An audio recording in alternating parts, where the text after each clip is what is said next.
Ndibona uWhatsApp wakho che kudala ndistartile i-meeting andiyazi uba kwenzeka ntoni and kudala ndiadmithile.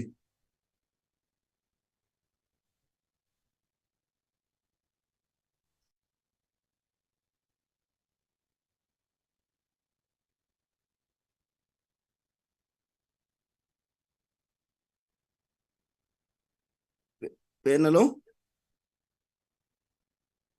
No, Hello. hello. Hello, Yes. DM? Yes, good morning. Oh, morning, DM. We're just trying to sort some technical issues. Lwazi, please try to admit other members because I know I was in the lobby for a little bit of time saying that you have not Including started. myself, Chair. Yeah, and it was saying the host has not started the meeting. Try to check other members, please. I think there are a lot of people that are experiencing this. Noted, Chair. I started the meeting around 8:30, Chair. I don't know what was happening. It was saying waiting for the host to start the meeting. I don't know. That's what it was reflecting on my side. Even Okay. on my side, Chair. Yeah, I don't understand even myself. Okay. Thank you, DM, for always being here and on time.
Good morning, Chairperson. We do have a quorum, Chair. Can you fly to the agenda, please?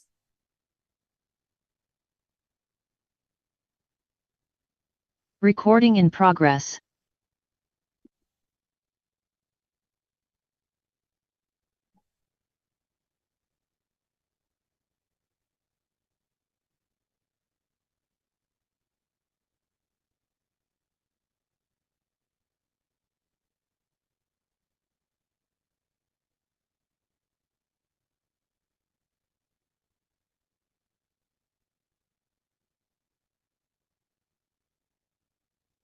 Okay, thank you, Lwazi. Good morning, honorable members of the...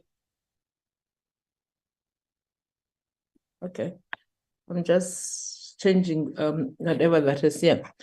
Good morning, honorable members of the Portfolio Committee of Public Works and Infrastructure.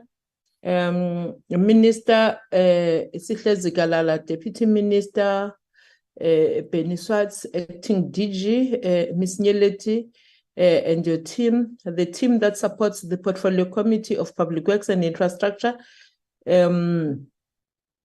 is led by, we have an acting secretary, our content advisor, our researcher, our support team, and the executive secretary. Good morning to you all.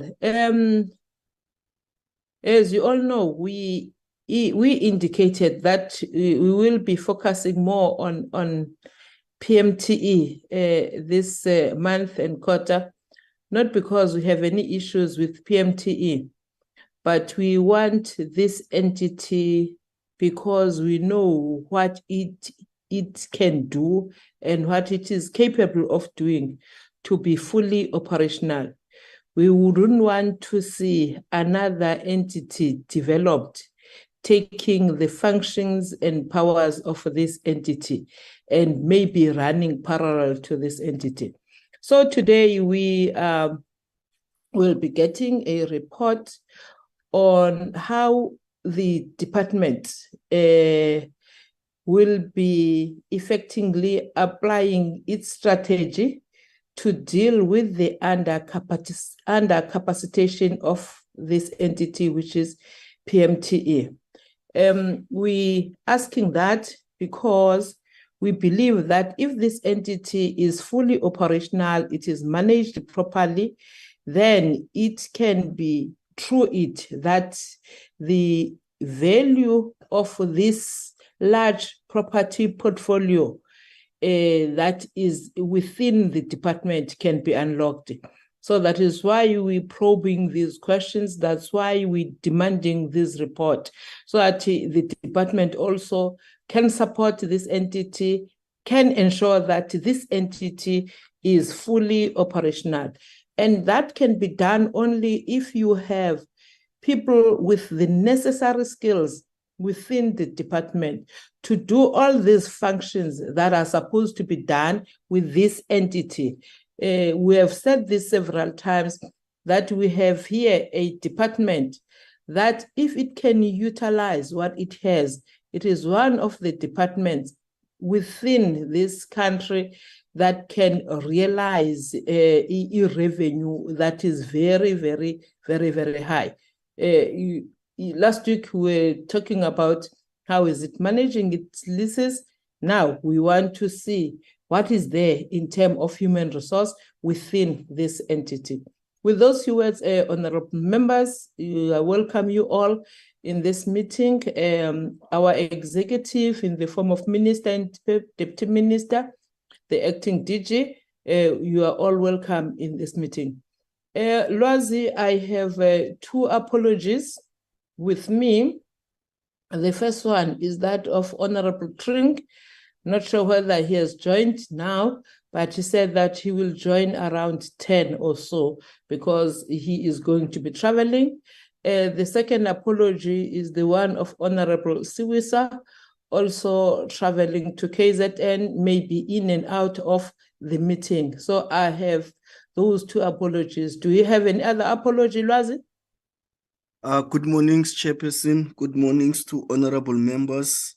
Chairperson, I have received an apology from Minister Zigalala, who has a commitment this morning at the same time with our meeting.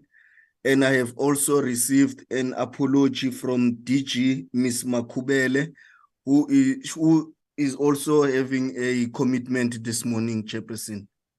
Thank you, Chair. Thank you, Lwazi.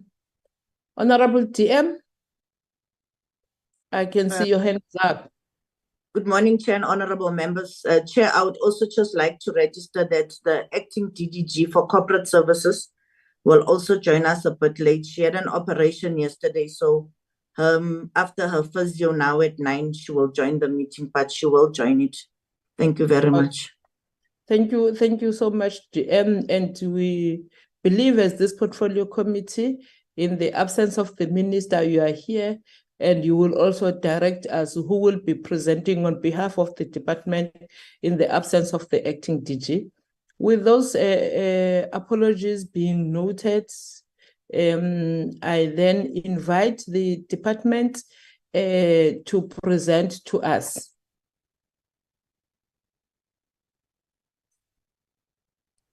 Thank you very much, Chair.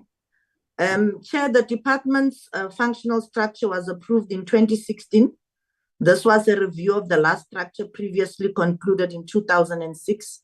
The structure saw the capitalization of both the main vote and the PMTE. The majority of the capacity was structured around the PMTE in 2024-2015 financial year. Because of the size of the asset portfolio, the PMTE structure sought to provide adequate capacity to the demands of the property construction and facilities management environment. Also, with a large portfolio and providing government with accommodation solutions, the structure sought to also address the increasing demands from the client departments. The department's portfolio consists of land parcels and buildings. In our strategic plan, we stated that the immovable asset portfolio comprises of 30,494 registered and unregistered land parcels, about 4.7 million hectares of land, according to the approximately 4.5% of the total country land area, on which 80,085 improvements, buildings, and structures are located. The total space of the building is equivalent to 33.9 million square meters of floor space. Capacity and skills required in government generally is a challenge, especially in the context of public works where there are significant technical skills required. Some of the technical persons have since resigned or retired, and others have left for greener pastures elsewhere. We compete with the market, and at times we find that we have the right skills, but lack of managerial requirements set by the state. So these are some of the realities we have to live with. Members of the portfolio committee would also appreciate that market trend and forces change over time with new innovative ideas and skill set.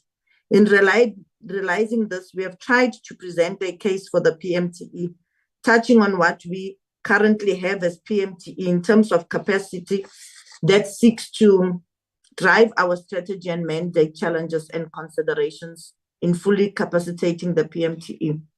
Chairperson, Mr. Zaba will present from HR, and then, as I said, the acting DDG for corporate services, Ms. Tembisa Chayo, will join us. Thank you very much.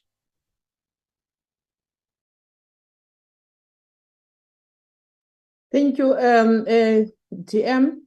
I hope, Lwazi, that those that will be presenting, you have given them hosting rights so that they can present to us. Thank you.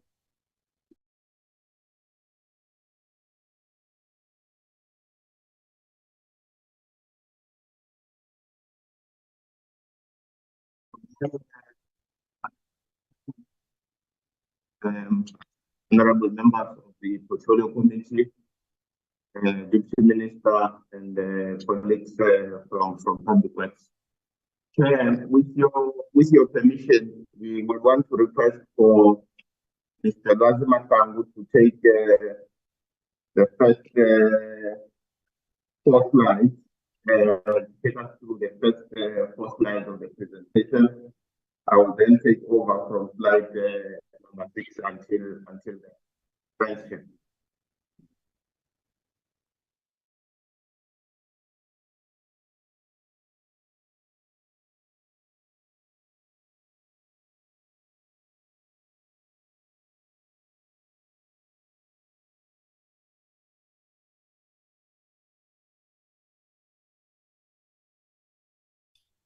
Good morning, Chair. Can you hear me, Chair? Clearly, Lwazi, Yes. please continue. Yes, thank you, Chair. The other was Chair. I know, I know the voices. I can differentiate between the two voices, the Mahlangu and the Ben. Yeah. Well, thank you, Chair. And good morning, Chairperson of the committee, members of the committee, Deputy Minister, and the management of the department. So I'll quickly take you through, as in adding to the Deputy Minister's point, earlier opening remarks about the strategy and the challenges that we currently have. That will then also speak to the mandate of the department and the capacity within. So this is the presentation where we basically are presenting before you as the committee on your request to look at the capacity in terms of the design implementation. So what we've done is we've then unpacked it in terms of the overall department value chain, so that in each of these elements, you'll be able to see what are the capacity elements within those areas in the department, as well as areas of consideration as we then deal with the issues of capacitating the PMTE against some of the challenges that we face, either be it the market or within the government as a whole. Right. I'm not sure my slides. I'm not sure whether slides are moving on your side, Chair. I'm on slide 3.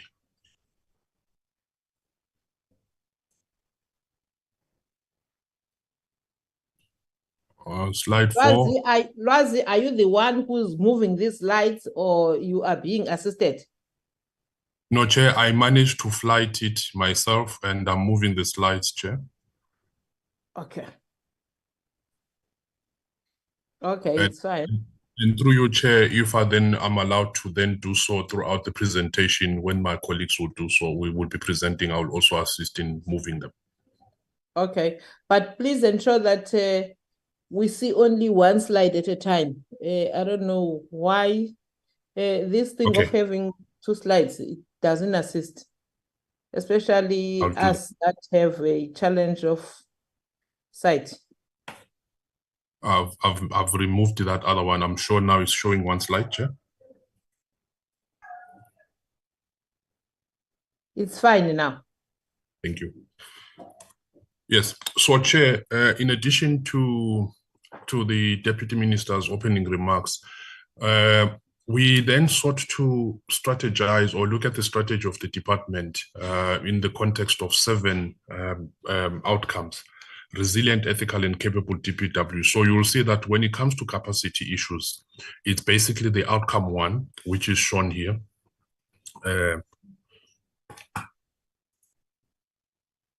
So it's basically outcome 1, where we talk about the resilient and the capable DPW. So the strategy will then focus on how then do you then capacitate the organization. The reason for this as a main strategy or outcome is that if you then look at outcome 2 all the way to outcome 7, they depend largely on the adequate skills and capacity to actually deal with these ones. So in the context of PMTE, Chair and members of the committee, we are more focused on outcome number 3, sustainable infrastructure investment. This is where you will see the value chain of PMTE. And also when I'm linking the value chain, I'm linking that to the asset life cycle when you're looking at the planning, acquisition methods, as well as operate and maintain, and the disposal of that. Now, when you break that value chain, it then speaks of the relevant departmental or PMTE units, where we start with the real estate investment services, and then we come to the acquisition, different forms of acquisition, which is basically the CPMs, construction project management in terms of construction and project and managing the projects. And then you also look at the real estate management services, which is then also the two different portfolios, one going into the market, which is your private landlords, and then also looking at the second option, which is looking at your state stock or state facilities. And then we're looking at also facilities management, which is also looking at them, ensuring that those buildings are maintained for longevity, and as well as the return on that capital or investment on those properties. So sustainable infrastructure investment is critical in terms of that outcome of ensuring that for the intended purposes, those assets are able to generate. Chairperson, I'm linking that to your statement as well to say this is a large portfolio and revenue can be generated from there. And then that revenue can then be invested into managing those portfolios or those assets, which in the long term can lessen the burden on the fiscus, where then we can also, from the revenue generated, can then find itself into the maintenance of those. So that's the sustainable productive assets. It's also touching on the issues of ensuring that our assets are fully functional. But that then requires the adequate capacity, of which then the breakdown of those programs and the capacity will then express this concern of how then to ensure that working together with the client departments, we are able to then provide the necessary capacity, and how we also strategize on options and alternatives where we then seek to complement the existing capacity to ensure that the PMTE is fully operational.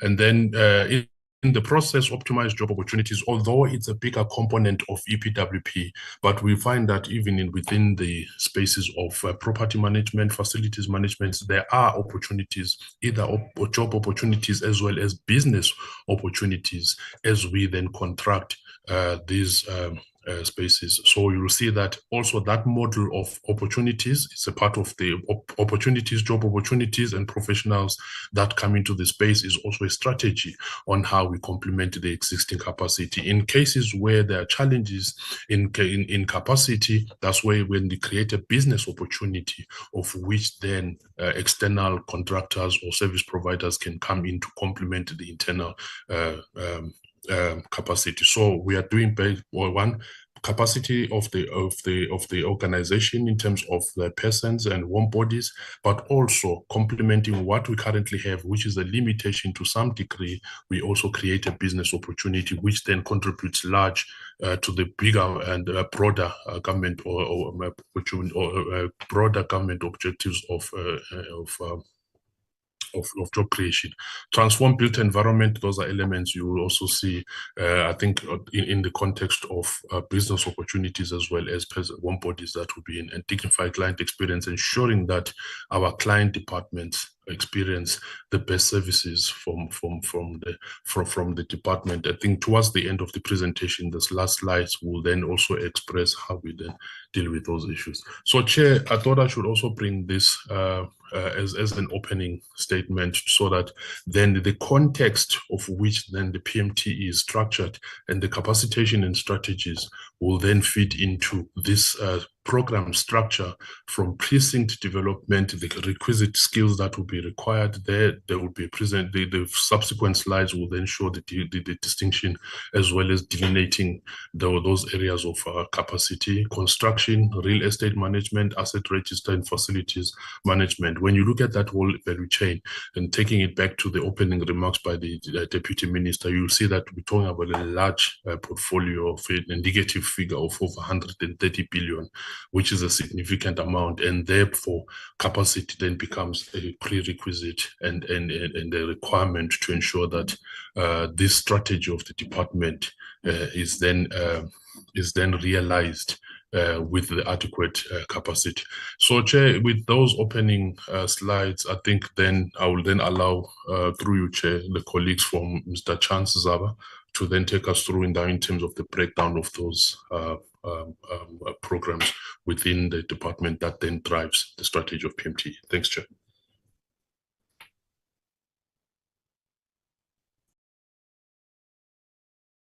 Thanks, Chairperson. Thank you very much.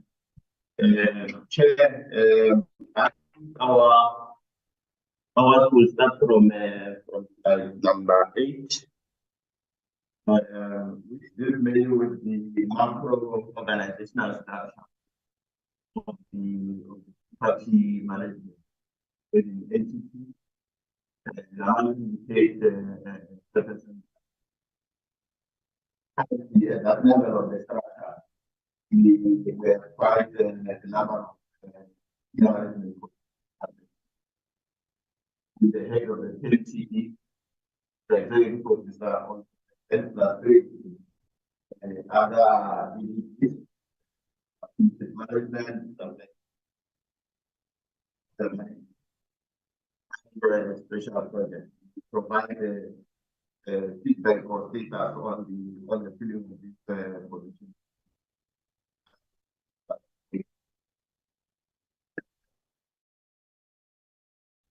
We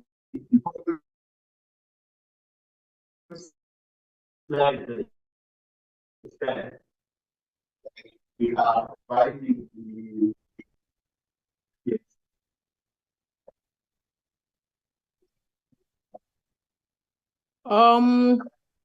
Not sure, honorable members, whether you hear clearly what Mr. Zaba. Oh, Chair, we can't hear. Yeah, I'm also struggling. Even when he was introducing, saying that Mr. Lwazi is going to take so many slides, no. Can you please ensure that you are audible enough, Mr. Zaba, please?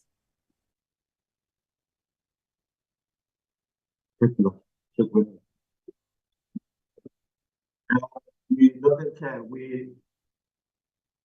Masao, are you in the office? Can we join you in the office?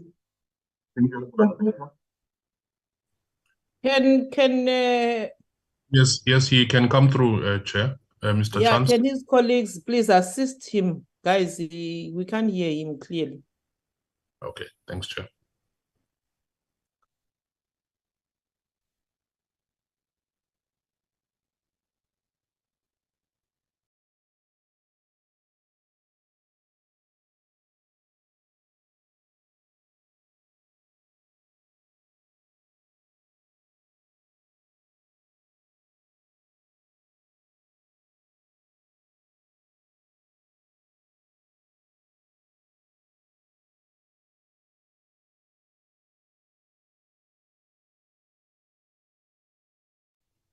Sorry, Chairperson, Mr. Zaba is making his way to my office, so you should be starting in the next 2 seconds or so, Chair.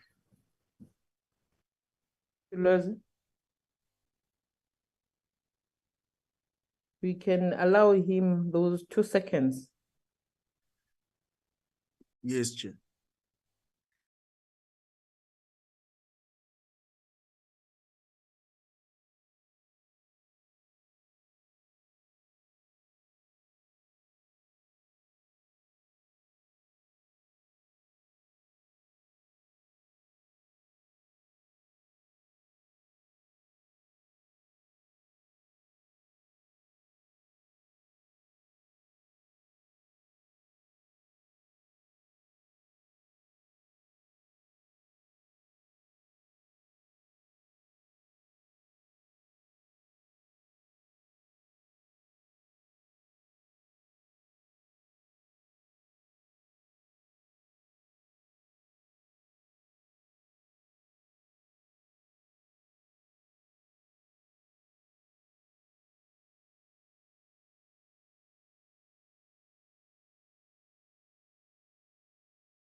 We waiting, Lwazi? No, Chairperson is here now.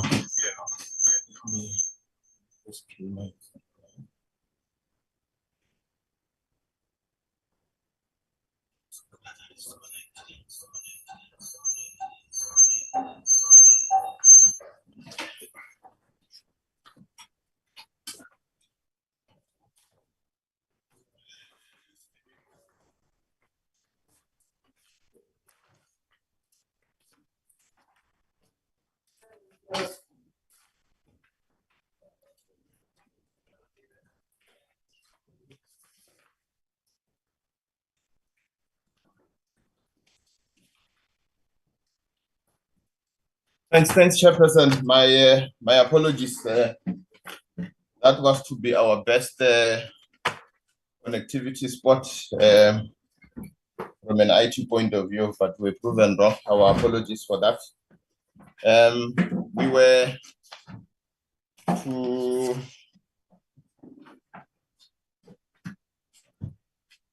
in terms of slide 8, we are just providing the macro organizational structure for the property management trading entity, which is headed by the head of PMTE, reporting to the DG. But we also need to indicate, Chairperson and committee members, that in terms of our macro organizational structure, we have quite a number of senior leadership positions that are currently vacant. We will talk to the status in terms of the filling of those positions in slides that are to follow. But we currently have the position of head property management trading entity, which is the senior executive officer that is currently vacant, the branch head for facilities management, supply chain management, and the property management trading entity.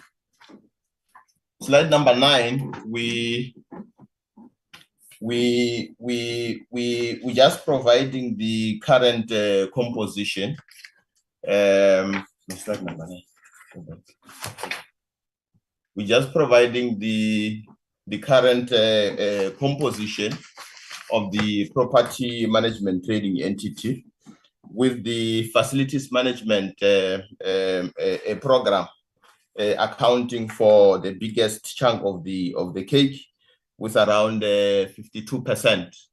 And that is so, Chairperson, because of the dominance of the soft skill services, the location of the soft skill services within facilities management in relation to cleaning services, gardening services, general workers, as well as parts of the workshops in the regions and areas where we currently have workshops partially functional, followed by the program that is responsible for administration, accounting for 25% of the total composition of the PMTE.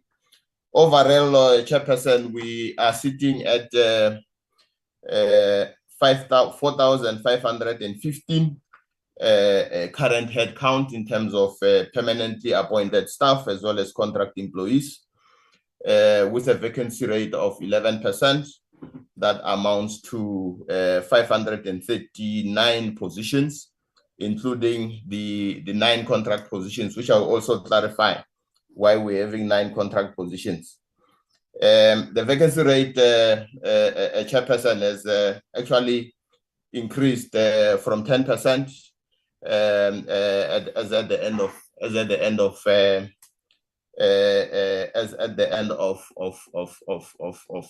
March of the previous financial year to 11% currently. Part of the contributing factors is the fact that we had placed a moratorium on the filling of positions in the department for the month of April to June.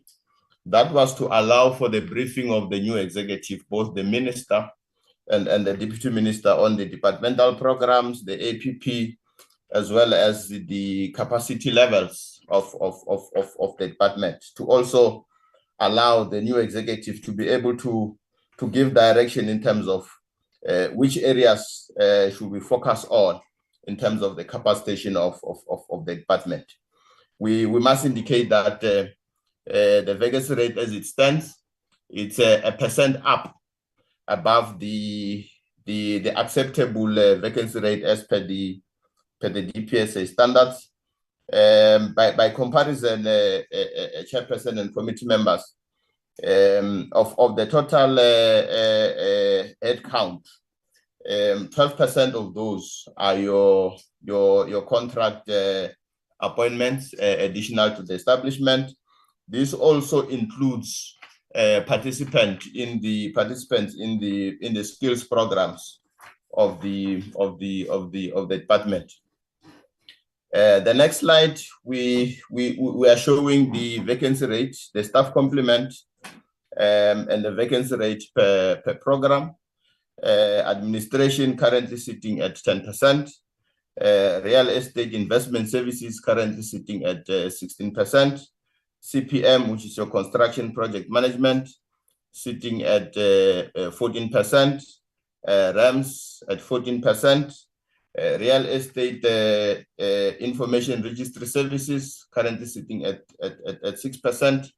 Facilities management currently sitting at 9%. We are also providing capacity levels in terms of the various regional offices within the department, with an overall 11% vacancy rate as previously indicated.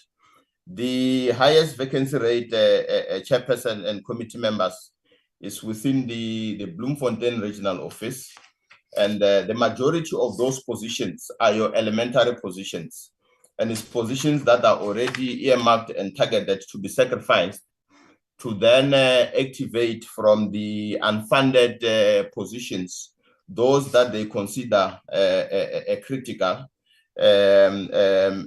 for activation. So that process on its own, it either looks at the sacrifice of an equivalent funded position from a priority list, or equivalent value, positions of an equivalent value from a compensation point of view, to say the activation of those positions should not necessarily increase the pressures on the compensation budget. It becomes an equivalent trade-off.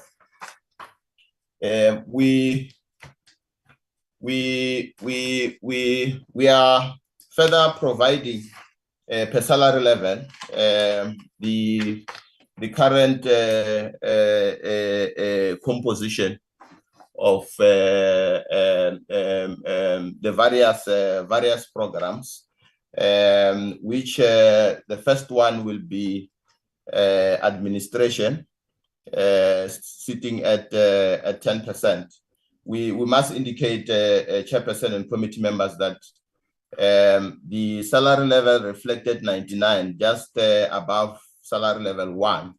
Those are your participants in the skills programs, your interns and your learners. With the administration program, that is where the entire support is allocated, including that is your HR, your finance, and related functions within the PMTE, with an indication, chairperson, that a lot of the support functions for the PMTE is housed at DPW within head office. So those that are reflected there are those that are in the regions and the whole of finance and SCM within head office. Real estate investment services as the second program, we're sitting at 16%, with a total of 163 permanent appointments, 5 contract appointments, and a vacancies totaling 32 positions. Construction project management, we have a total staff establishment of 82 appointments, of which 173 are contracts, 309 are permanent appointments. The 173 it's mostly your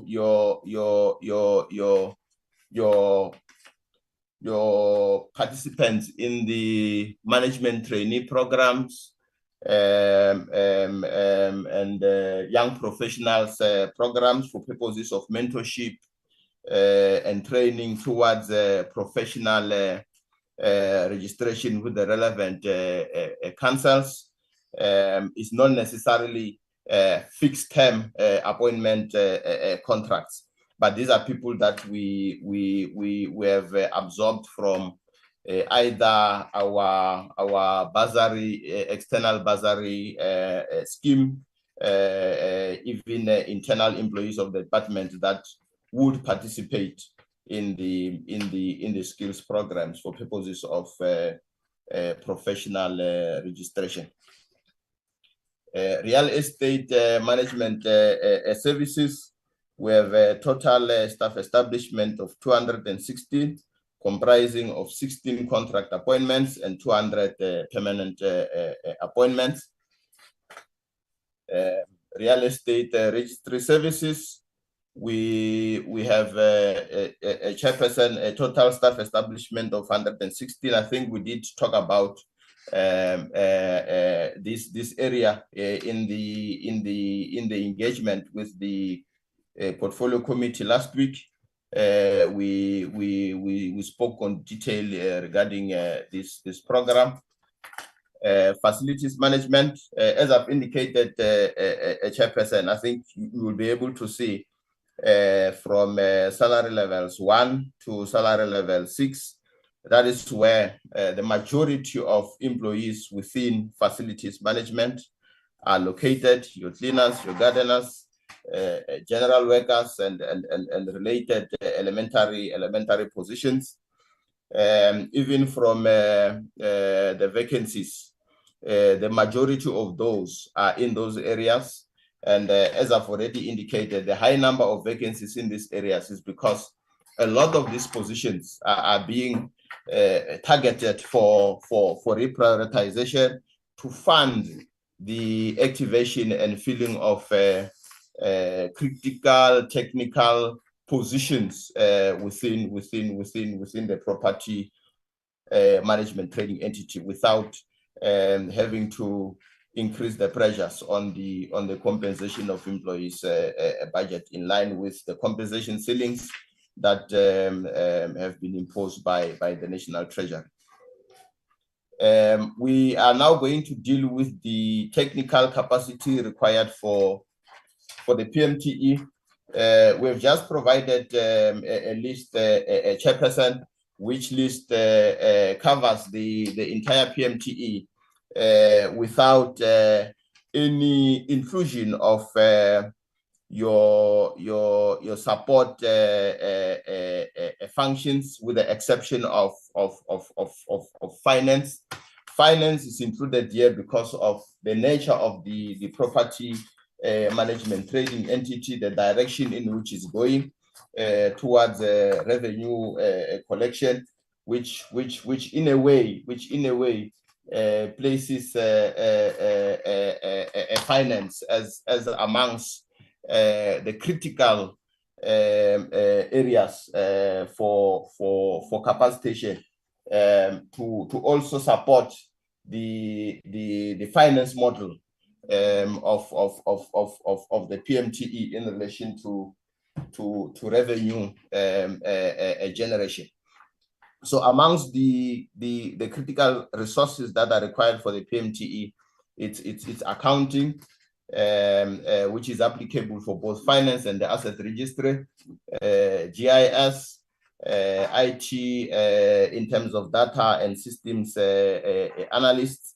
Those are required for the asset register, but for the for your REMS, real estate management services function, we obviously require property or commercial lawyers. We require property and real estate specialists.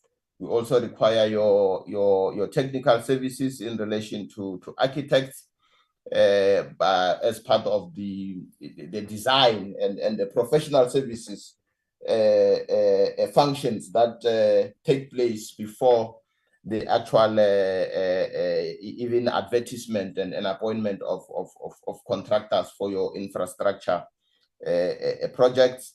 We require project management and contract management skills, town planning, land surveying, and related skills. From a facilities management point of view, we require mechanical, structural, and civil engineers. This is because of the previous structure. Chairperson did not have an FM footprint at the head office level, to the effect that the policy, the norms and standard part of FM was not taken care of, to the effect that issues relating to your condition assessments would not be prioritized. Our FM strategy was mostly reactive than proactive.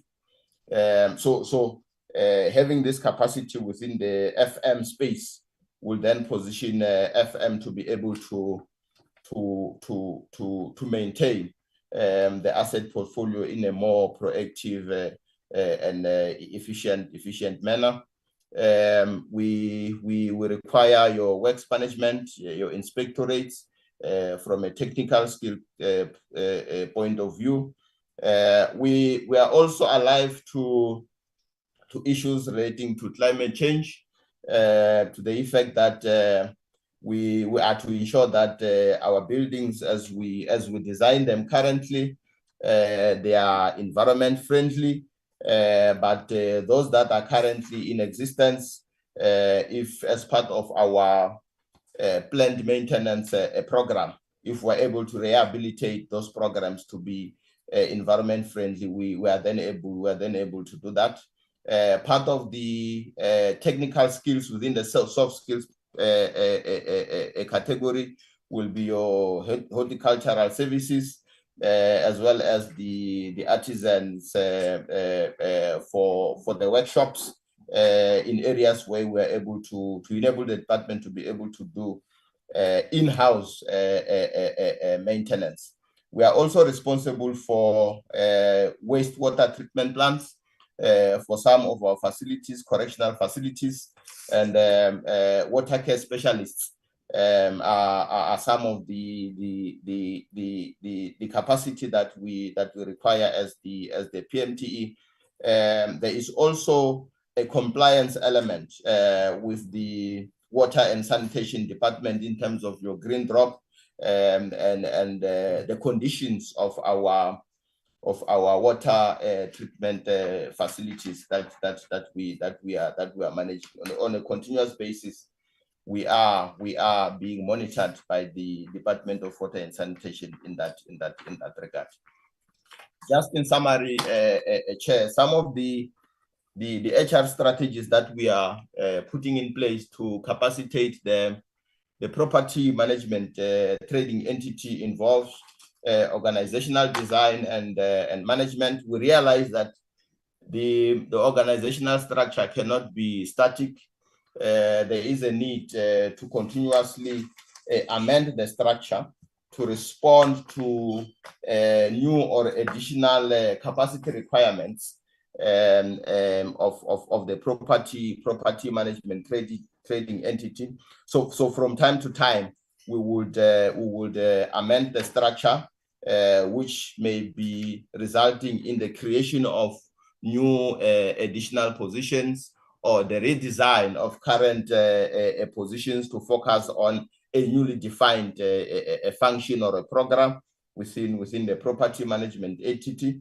Recruitment that facilitates the actual filling funded posts as per the approved organizational structure through your normal processes of advertising, the hunting, retention, transfers, that is transfers within the department, within the PMTE, but also transfers from other entities or from other government departments in line with the provisions of the Public Service Regulations of 2016.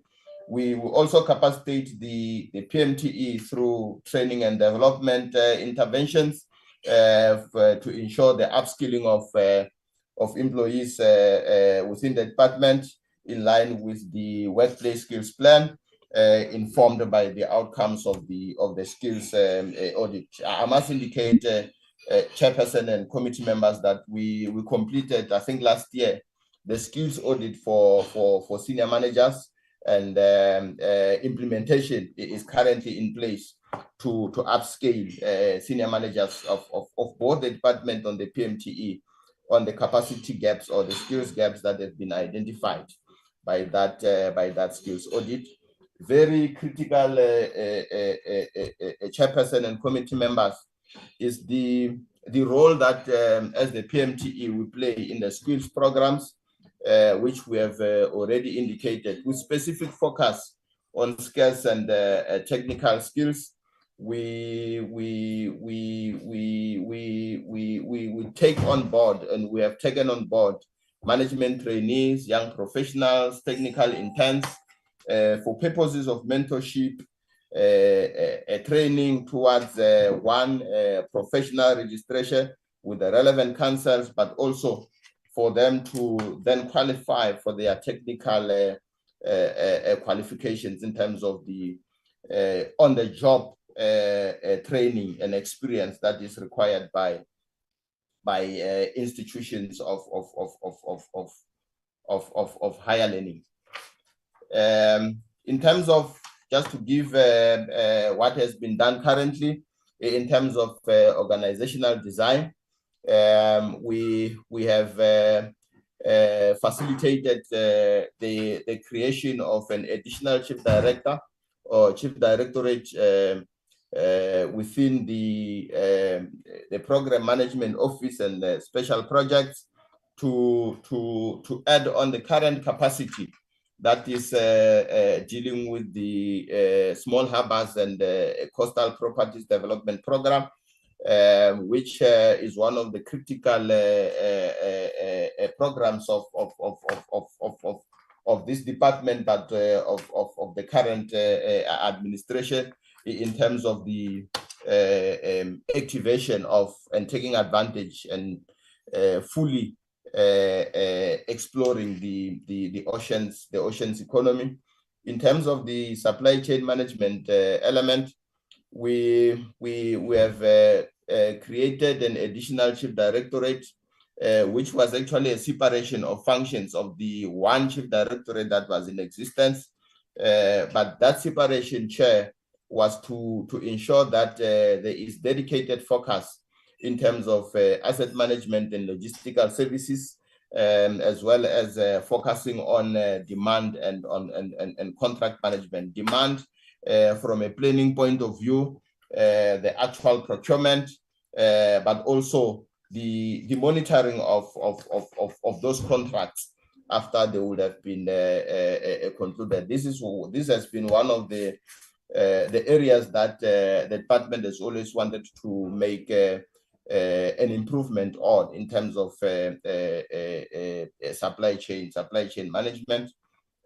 Chair, we are also investigating a number of requests for structural amendments, which one of them is what we discussed last week, the asset registry, its capacitation, where the intention is to create a proportional number of current contracts as permanent positions. The advantage with this one, Chairperson, is that already the contract positions are funded for on an MTF basis. The actual conversion of these positions will not necessarily result or require additional funding from a compensation of employees point of view, but obviously we would need to do so taking into account current dynamics in terms of the National Treasury cost containment measures that were communicated last month to government departments and entities receiving funding from the fiscus. Another request that we are looking at it's facilities management to ensure that there's sufficient capacity to deal with standards, issues of compliance, but also the adequate and compliant operation of our wastewater treatment plants, as well as the resuscitation of the workshops that are not fully functional in certain areas. Also, a request in CPM, construction project management, is also under investigation. Chairperson, from a recruitment point of view, we thought we should provide this background that the current recruitment is done in line with the 2016 approved organizational structure for the property management trading entity, and I think the Deputy Minister has touched a bit on this. But we must indicate, Chairperson and committee members, that the PMTE organizational structure as approved was not implementable in its totality as a result of the limitations that were there from a compensation point of view, as a result of which the department had to embark on a prioritization process in terms of looking at what was available as funding from a compensation point of view, and to say which of the positions that were vacant at that time can be accommodated for advertising and filling. The outcome of that process was the approval of a priority list for the property management trading entity, and positions that were found to be outside that priority list were then declared as unfunded and were thereby deactivated from the post-establishment. The deactivation from the post-establishment did not tamper with the approved positions in terms of the organizational structure. What then would happen is that the activation of those positions would be considered at a point at which additional funding becomes available for filling of additional positions, which position we almost reached in the previous financial year, but because of the implementation of the cost of living adjustments, which were not budgeted for, that money that was identified to include additional priority positions for the PMTE was then redirected to cater for the cost of living adjustments. As Treasury did not allocate any additional funding, we had to find those funds from our current allocation. A further decision was taken, Chairperson, to ensure that we maintain the capacity levels within the PMTE and the department, to say any position that will become vacant from the 1st of April 2018 moving forward should be considered as funded and should be advertised for filling without further reprioritization. But there was flexibility to allow for the sacrifice of positions that will be considered as no longer critical but are in the priority list.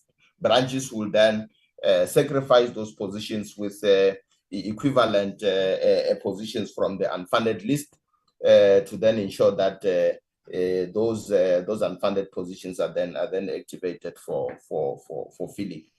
I think I've touched on this point that in April 2023, we placed a moratorium with the primary purpose of briefing the new executive on pertinent issues which would inform decisions from an executive point of view in terms of areas of focus when it comes to the capacitation of both the department and the PMTE. We do indicate, a chairperson, that as much as we continue to fill positions, the filling of positions obviously it will be, to a certain extent, be impacted by the National Treasury cost containment measures, which is another consideration that we are putting as part of the capacitation of the property management trading entity. Chairperson, we were very mindful that one of the critical success factors in terms of the full operationalization of the PMTE, its efficiency and effectiveness, is leadership stability. We have since prioritized the filling of the senior executive positions within the PMTE. We are also reflecting the position of Director General, although the position in terms of structure falls within the main vote, but as the Director General is overall responsible for the full operationalization of the property management trading entity, the position of Director General, the position of Senior Executive Officer, also known as the Head of Property Management Trading Entity, the DDG Program Management Office and Special Projects, the DDG for Facilities Management. All these positions were advertised with the closing date of the 26th of May. We are glad to report, Chairperson, that shortlistings and interviews have been conducted for the positions. We have since concluded the internal approval processes, verification processes within the department, and have since submitted the cabinet memorandum and relevant supporting documents to the Minister of DPSA to then facilitate cabinet approval processes. This was done last week Friday, and we got feedback yesterday that work has already started from the DPA side in relation to their verification processes and ensuring that everything is above board and compliant with the applicable legislative requirements. We are targeting a chairperson for the filling of these positions by not later than the 1st of December 2023. Obviously, it's subject to those serving at cabinet and having fulfilled all the compliance and verification requirements that which the Department of Public Service and Administration will be and is currently embarking on. The position of supply chain management executive was advertised at the same time as the above. However, it had to be re-advertised due to the fact that the panel could not find suitable candidates for recommendation for appointment. The position was since re-advertised. It closed on the 27th of August 2023. We are currently at response handling in relation to the printing and scheduling of applications. Chair, we receive our applications for senior management positions through email, and part of what we do as part of the response handling processes is to print those applications before we actually process them in terms of your screening processes for further consideration by selection panel members. Chairperson, we also felt that we needed to just give some status in terms of other senior management positions within the PMTE. In total, Chair, we have advertised 29 senior management positions, and I think the top 4 are repeated. Those are the executive leadership positions within the property management trading entity. You will note, Chairperson, that the majority of these positions, let me say almost all these positions, were advertised in August, and it is amongst those executive decisions that the current executive needed to take after the briefings by the relevant branches in terms of their capacity requirements. These positions were advertised in August. The majority of those we were at response handling in relation to printing of applications, and we've also made proposals for selection committees, which is awaiting approval of the executive. I must indicate, Chairperson and committee members, that in relation to the filling of the executive leadership positions, both the minister and the deputy minister have set a very good tone in terms of the timelines that they took in facilitating and making themselves available to conclude the recruitment processes for the filling of these positions. With the closing date having been May the 26th, and we also had the moratorium that lasted for 2 months, we still were able, by the 1st of August, we still were able to have concluded both shortlistings and interviews for all these 4 DDG positions, plus that of the Director General. And I think it sets a very good example for senior managers and branch heads in terms of the filling of their senior management positions that reports under them. One of the available quick wins in relation to revenue generation, Chairperson, is the itemized billing program or project of the department. Briefly, we did speak about this one also in the previous engagement with the portfolio committee, to the effect that we have currently a project manager that has been appointed on a contract basis, with the contract due to end 30th of April 2024. I think the view and the position of the department, Chairperson, is that this capacity is required for the future, to ensure that there is stability within this project, and we are then able to improve operations and sustain the completeness and the accuracy of itemized billing in the department. We had, as part of the turnaround program, approved several positions for the operationalization and financial sustainability of the PMTE, which also was focused around the financial sustainability of the PMTE revenue generation, as well as the finance model. We had created some 5 director positions, 7 deputy director positions, and a deputy director and an assistant director. The view, Chairperson, is that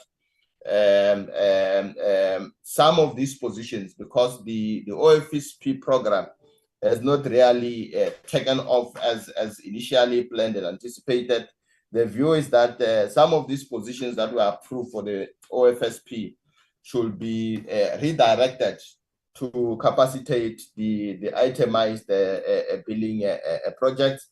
Engagements are already underway with the Chief Financial Officer, and these positions were also funded, and obviously their activation and filling will also need to be considerate to the current development in terms of the National Treasury cost containment measures.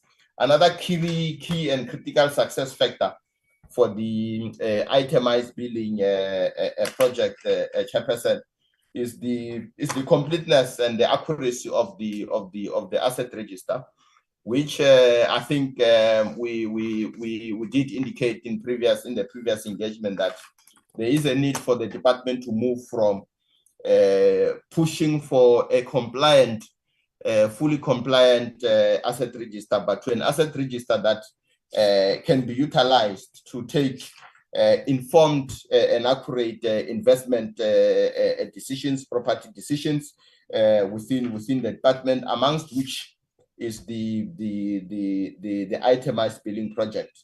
We think that the asset registry function is very central to the work of to the effective working of the itemized billing project, and we will continue as committed in the previous engagement to capacitate the asset register in line with the capacity requirements that have been identified currently.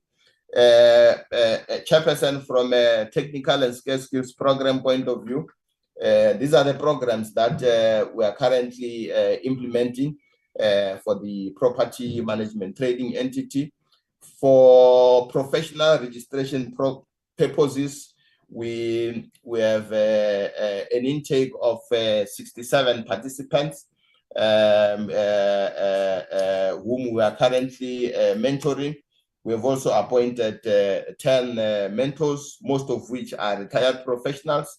But part of what the retired professionals do, besides providing mentorship and coaching to our young and candidacy program participants, is to close the capacity gaps that we have within the technical and skills areas. The artisan development program, we have 45 participants currently. We're assisting them with practical training, trade preparation, as well as the actual trade test for them to be recognized as artisans. The DPWI schools programs, this is where we adopt learners at the high school level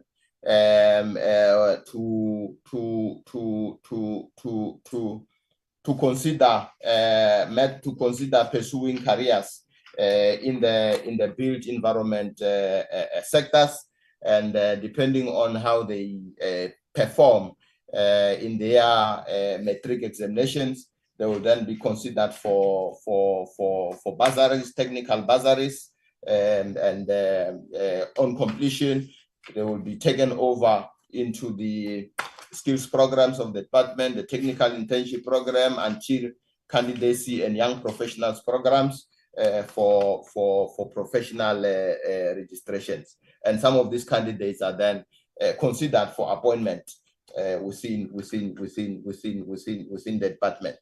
The non-employee bursary scheme, it also deals with technical and skills professions within the built environment sector. Training and development, these internal training interventions for core and non-core that we provide to employees within the PMTE and the department. Chair, key considerations for the capacitation of the PMTE.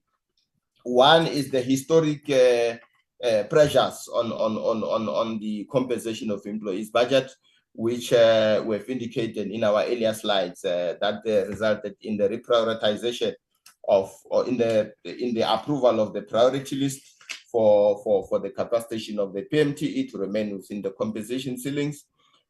These are some of the considerations, but one of the things that we need to do, Chair, is to ensure that our filling of positions continues to be aligned to the approved priority list, which we've indicated that where there is a need to sacrifice some of the positions from the priority list, we are able to do so, for as long as that decision does not impact negatively on the compensation of employees' budget.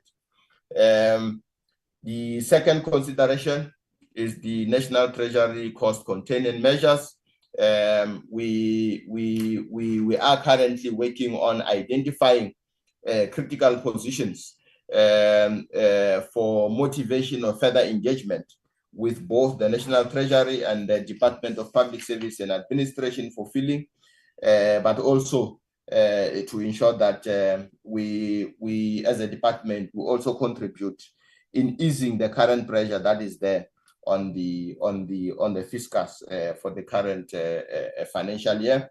The market forces and trends, the fact that we participate in a space where we compete with the private sector for the skills and the specialized skills, and our salary structure within the public service is very much prescribed and prescriptive and restrictive.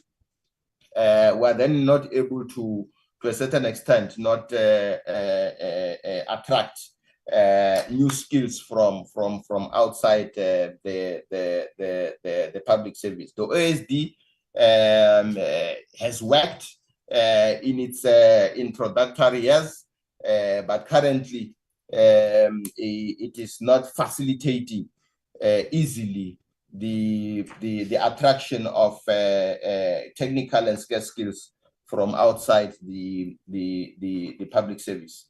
We've spoken about the public sector requirements.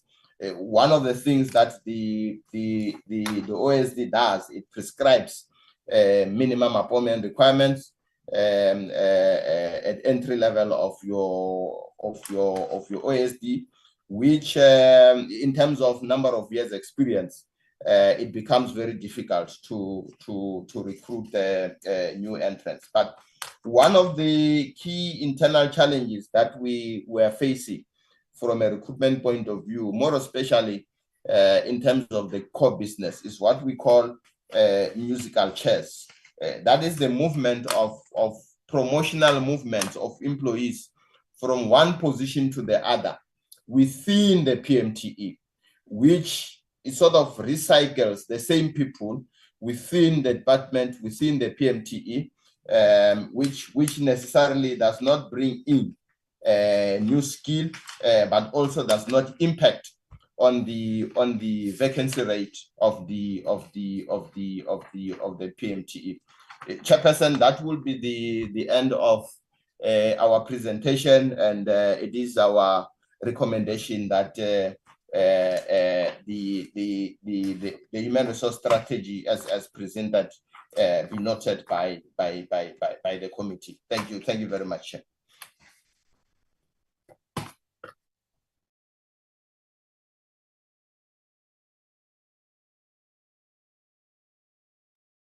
Thank you so much. Thank you so much, Lwazi and Mr. Zaba, for this presentation. Honorable members, I now invite you to raise comments, questions, and all that you would like to say in connection with this presentation. I believe, DM, you did introduce the presentation. You will come then later when we're asking questions. Honorable Tring, you are also welcome in the meeting. I can see Honorable Tring's hand so far. Honorable Tring.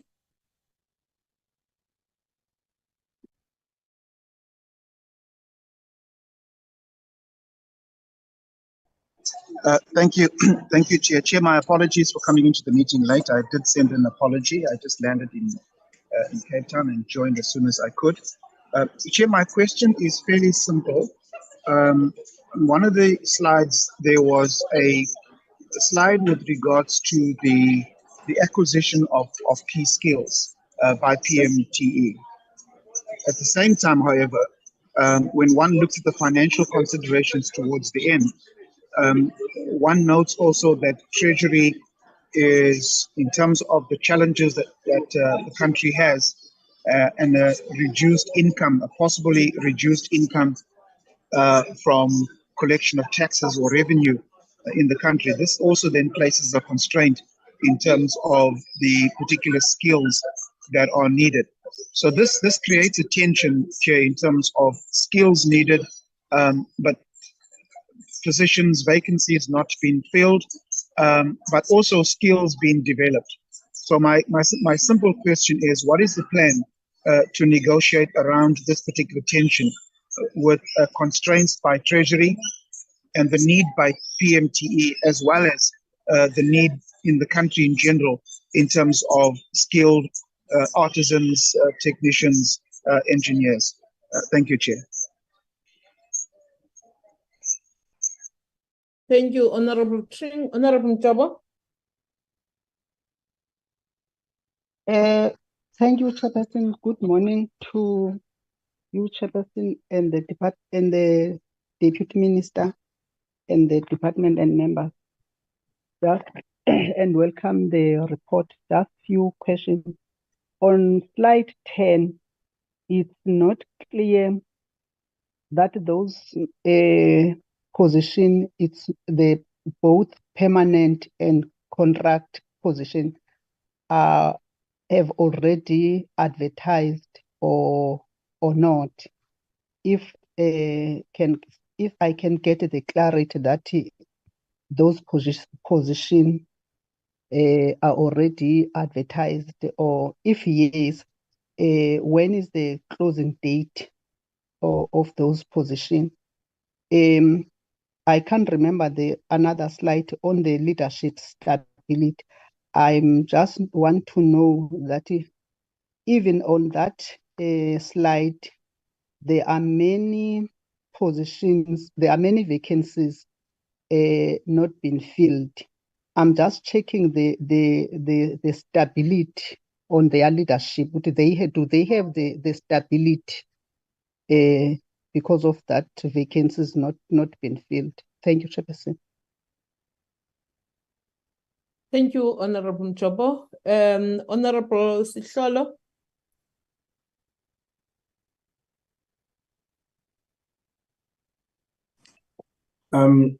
Chairperson, good morning, and good morning to all the honorable members. I do apologize. I am under the weather. I've been trying to follow the presentation as best as I can in this state.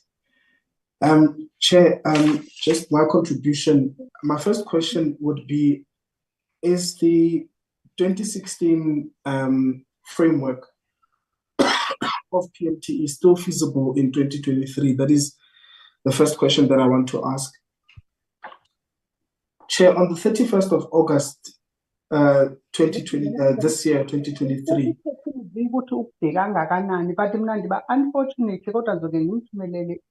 Oh, Honorable Mjabo, please. All right, Chair, on the 31st of August this year, I undertook an oversight to Park Road Police Station, the biggest police station in the Free State, Bloemfontein, as well as a police station a few hours from Bloemfontein. That is the one in Odendaalsrus Police Station. My biggest concern in this respect, as far as PMTE is concerned, is that the concern that had been raised previously due to the lack of capacity by PMTE has led to entities like Kwega and DBSA being used as implementing agents when PMTE is the one that is supposed to be responsible for this. And my issue here is, Chair, how do we then hold DBSA accountable as a committee on issues or allegations that have been raised during these oversights, where there are service providers that had not been paid, leaving these particular renovations or developments, losing millions of money that could have been spent to make sure that we provide police services or police buildings that communities and the officials of SAPS are able to use in a manner that offers sustainable service delivery to communities. And I think that we know that Treasury is introducing austerity measures in as far as spending is concerned, and we know that there are a number of projects that will be cut in that respect. and looking at some of the proposed positions and all of that, what would then be the impact of these particular cuts to the proposed structures or positions by PMTE, and how do they then foresee that many of these particular issues will then be resolved from a budgetary point of view? The committee's report of March this year indicates quite a number of challenges facing PMTE, and that is the retention of expertise from your accountants and so forth and so on.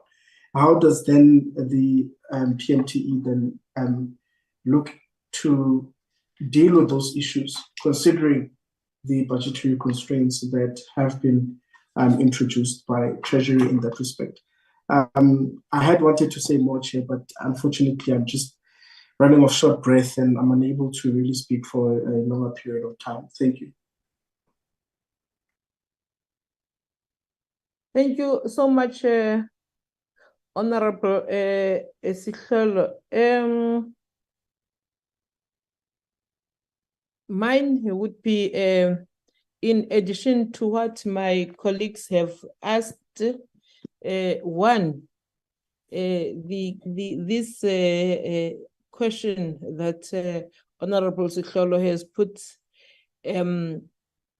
mine would be, is the structure that was adopted in 2016 still relevant? I think Honorable Sihlolo has put it in another way.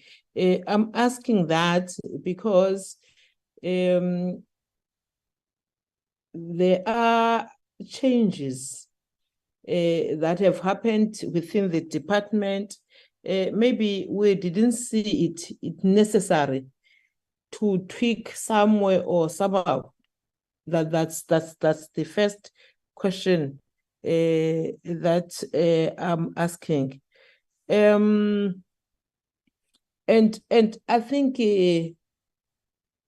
over the years that the last 4 years that I've been part of this committee, I've seen how many positions have remained unfilled in this entity, and which made some young people that were working within the entity leave the entity because nothing was being done to fill some positions.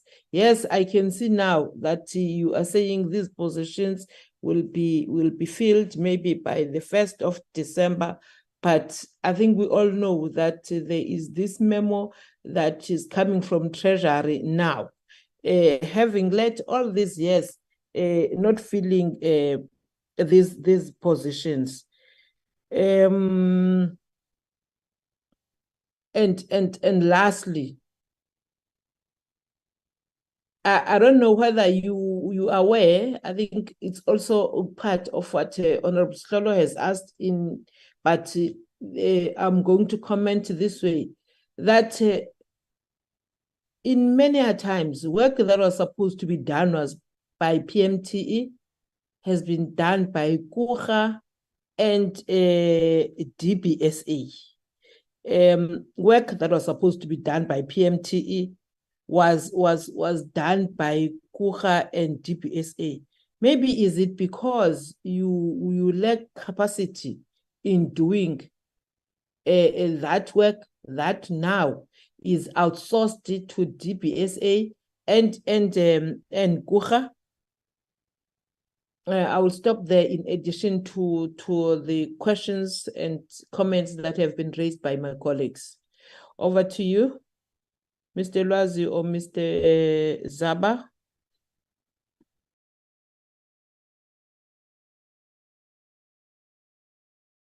Okay. Thanks, Honorable Chair and Honorable Members. I will take a few of the questions, and my colleagues will also. I have Mr. Mahlaji with me, who will assist in dealing with those related to the organizational structure. Is the director responsible for organizational development. In relation to the tension that is created by the National Treasury cost containment measures as against the acquisition of scarce skills within the PMTE. And what is it that we're going to do to negotiate with Treasury to ensure that we're able to proceed with the funding, with the filling of these positions. The National Treasury published the guidelines which sort of clarifies the letter of the 31st of August on cost containment measures. And it does clearly indicate that there is going to be an approval process that departments will have to follow in getting certain positions advertised and filled under the current circumstances. And I think what becomes important is for the department to be realistic in its approach, number one, but also do a thorough reprioritization of its current positions to then be able to identify those that are very, very critical for filling. So already we are working on the process of identifying those positions. Those positions, units will be motivating, and such motivations will be analyzed and presented to EXCO before they are actually signed off by the DG for consideration by both National Treasury and the DPSA. Focus will be on critical positions that which their filling will impact on the efficiency and the effectiveness of the property management trading entity as well as the department. In relation to positions on slide 10, whether or not they are already advertised, these positions, Chair, are already advertised and are in the advanced stages of the those executive leadership positions are already advertised and at various levels of recruitment. In terms of the current 530 positions, we only have, I think it's 123 positions that are still to be advertised. The remaining 407 have already been advertised and are in the various stages of the recruitment processes. Those that are not advertised, mainly as we've indicated, Chair, it's your lower level positions which are being targeted for reprioritization, to say that they be sacrificed from the funded priority list to then include positions that are currently not funded but are considered as critical. We advertise these positions on a continuous basis, and I think there will be positions that will be appearing this week, Friday, in the DPSA vacancy circular. I'm just not sure of the numbers, but on a continuous basis, we do advertise positions.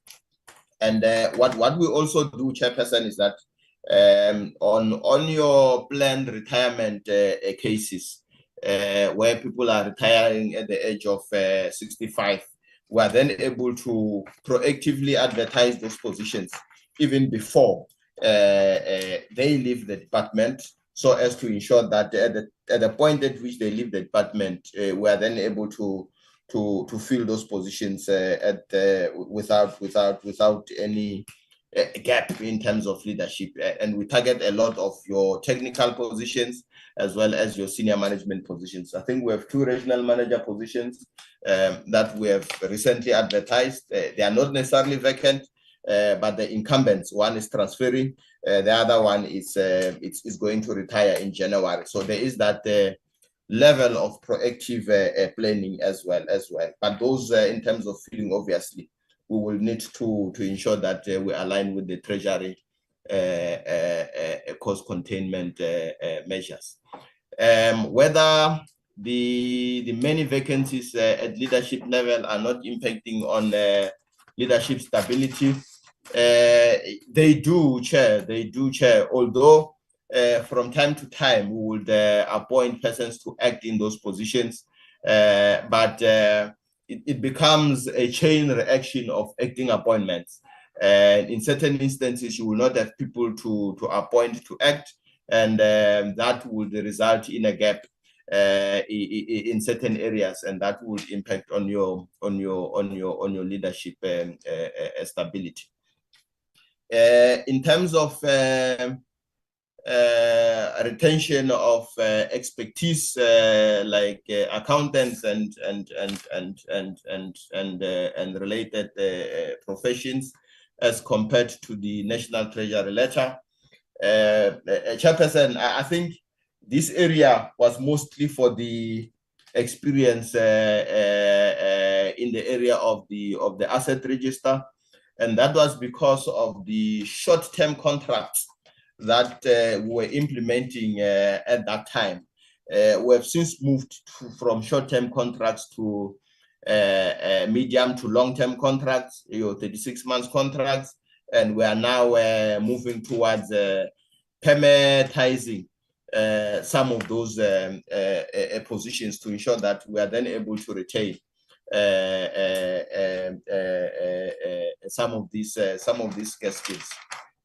Some of the obvious and factual contributing factors, Chairperson, is that the public service regulations is very much restrictive when it comes to retention, to the effect that when it comes to your accountants, we are then unable to recruit, more especially those that comes from outside the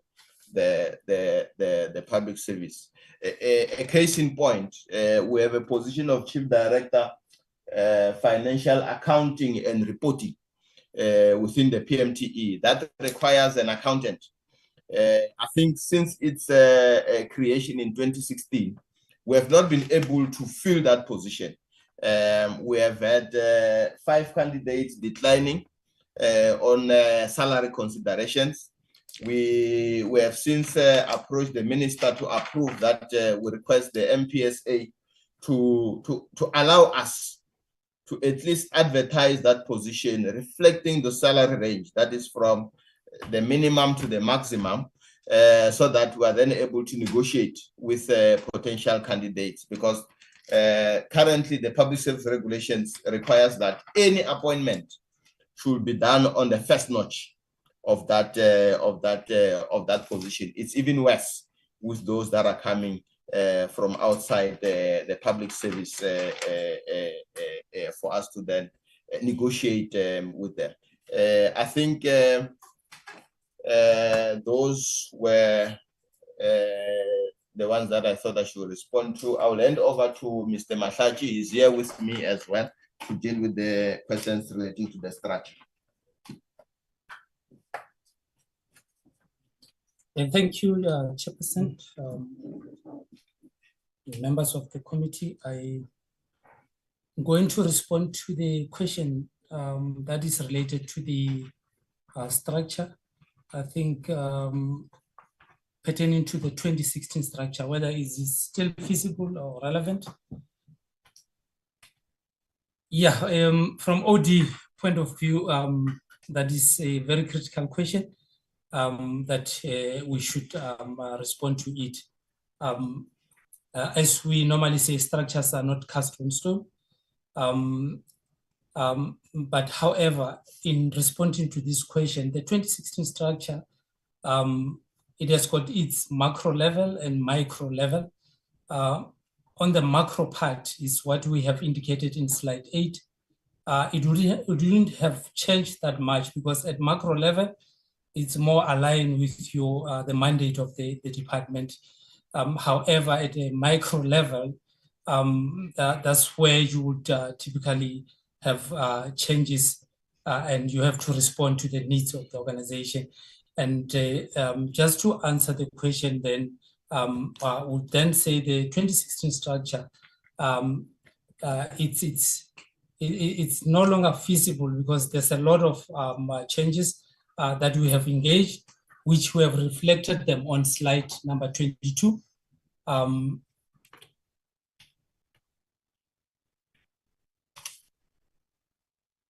slide number 22, in particular, number 3, even though number 1 and number 2, we have indicated some of the changes that we have effected. And I think there are also quite a number of changes that are at a lower level that are pertaining to either reconfiguring the existing approved position to continuously direct them where we have got needs. So we have done that, and we are considering as well the various requests from branches where they seek to address areas of concern, areas that are identified. And this, all in all, boils down to amend what we will call then the existing approved structure. We'll continuously refer to the 2016 structure for simpler reason, because that's what DPSA recognize. They've got a copy that side.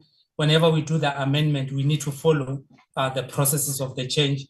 And indeed, we are ensuring that we comply. And up until when we have finalized all our amendments, we will still finalize the consultation with DPSA, and they will amend the structure. By that time, we'll have referred to a particular year that they will be having the update.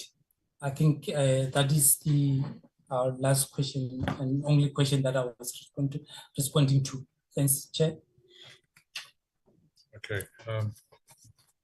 Chair, in addition to the questions and the colleagues have responded, just also to align the questions that have been raised by the committee members in relation to the strategy of the department as well. One needs to then point out that particularly the questions to say, is the structure still relevant, has been referred to now and also addressed by Mr. Matlat, is also when we go externally, when we look at external forces, the economic trends, we find that that also is a major constraint in relation to the fiscus, but not only just the fiscus, but also in terms of the labor market and the pricing in terms of the rent value for each labor that then brings in a special skill and expertise. So those are the kind of things that we are also trying to have a balance in. And as the point was made by Mr. Zaba earlier about the market trend and the competition that we also face with the specialized skills and in relation to OSD. So those are some of the challenges. Chair, as well as if you look at again to 2016, and if you look at what's currently happening now, particularly in the context of the built environment, you're looking at the emerging innovative ideas like a 4IR, smart instruments that you'll find in the buildings, where you can actually remotely monitor the performance of a particular building, as well as even in the construction where you can actually do construction remotely. Now, that then brings a balance now in terms of the structure which was focused on the issues of warm bodies that will then facilitate the administration of those functions. But with the advent of the innovative ideas, then it brings a balance in terms of your innovative instruments, such as your examples, what you call this, drones as one example when you're looking at on-site, vis-a-vis the quantum of warm bodies that will actually be on-site. So it's a balancing act. So we are faced, I think I'm linking this question to the earlier conversation about the revenue collection from a tax point of view, which then lowers or narrows the tax base, linking that to National Treasury vis-a-vis the high demands for PMTE. We then are faced with an opportunity cost in terms of what then becomes the cost of an alternative in terms of placing these warm bodies vis-a-vis the efficiencies that are brought in by the smart instruments or innovative ideas. So it is a balance that we are also looking at as part of the strategies that were raised. And I think that also links to the musical chairs that we're talking about, is that the movement within the space, you may find that, as again, saying if it's just recycling, not bringing in new skills, it then constrains the ability of also expanding on the structure in response to the demands externally. And then also the cost containment also do not even allow that process of expanding to respond. But also being mindful of the fact that your expansion in terms of your structure also has implications on the productivity. When you look at the productivity curve, that the addition and successful additions of more bodies also tends to reduce efficiencies within the system. So it requires a reorganization. And that is the point Mahlaji is raising, that it requires a stronger focus on continuous re-evaluating of the structure in relation to the demands out there. And if you look at, for example, in the space of facilities management, as Mr. Zaba was presenting, of the high quantum of number of soft skills, the facilities management has emerged into a hardcore facilities management. One example, if you can look at SAFMA, South African Facilities Management Association, even though they are voluntary associations, but what you do pick there is that in the market and in the industry, when it comes to facilities management, you are now focusing on the hardcore, which is a combination of your change management, human resource, financial management, as well as the technical expertise within the facilities management, engineers, etc., couched into that suite of expertise.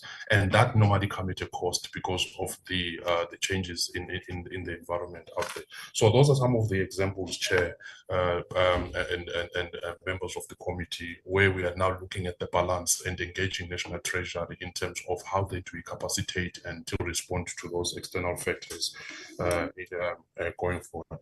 So, Chair, so yes, so in a nutshell, is the structure relevant? It's a continuous debate and it's a continuous assessment and evaluation of the structure in relation to the external forces and market trends to ensure that these are then also addressed.